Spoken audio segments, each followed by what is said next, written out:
Salut les amis, bienvenue sur Chrétien Philippe. J'espère que vous allez tous et toutes bien. Samedi 13 décembre, la Sainte Église catholique fait mémoire de Sainte Lucie, Vierge et martyre, 283 à 304. Lucie de Syracuse, ou Sainte Lucie, était issue d'une famille noble et riche. Lucie vivait avec sa mère Tichy. Sa mère souffrait de pertes sanguines sans guérison. Lucie décida de la conduire devant le tombeau de Sainte Agathe pour lui demander la guérison par son intercession.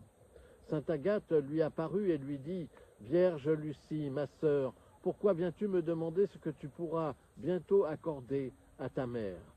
Le lendemain, Eutychie recouvra la santé. À la suite de cette guérison, Lucie demanda à sa mère la permission de distribuer aux pauvres la part d'héritage qui lui venait de son père. Lucie annonça également à sa mère son vœu de virginité consacrée à Dieu. Mais Eutychie avait promis sa fille Lucie à un jeune homme. À cette nouvelle, il entra dans une violente colère quand il apprit que Lucie se refuserait à lui. Il alla la dénoncer au consul de Rome comme ennemi des lois de l'Empire. La persécution de Dioclétien faisait rage à cette époque. Lucie fut sommée de renier sa foi. Irrité par tant de sainteté, le consul Pascasus donna ordre de l'emmener dans un lupanar pour qu'elle y soit violée. Mais le Saint-Esprit intervint à tel point qu'il rendit le déplacement du corps de Lucie intransportable, même avec un attelage de bœufs et de chevaux. On ne put la déplacer. Puis il fit verser sur elle de la résine d'huile bouillante, puis la plaça sur le bûcher, mais les flammes ne lui firent aucun mal.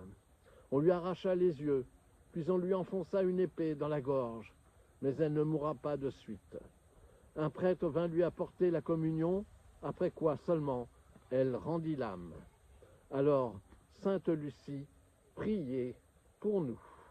Voilà, j'espère que ces quelques instants passés en compagnie de Sainte Lucie vous ont été profitables.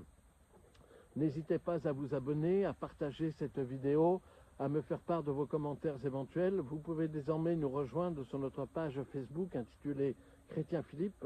Et en attendant le plaisir de vous retrouver, je vous dis à bientôt et surtout, soyez bénis.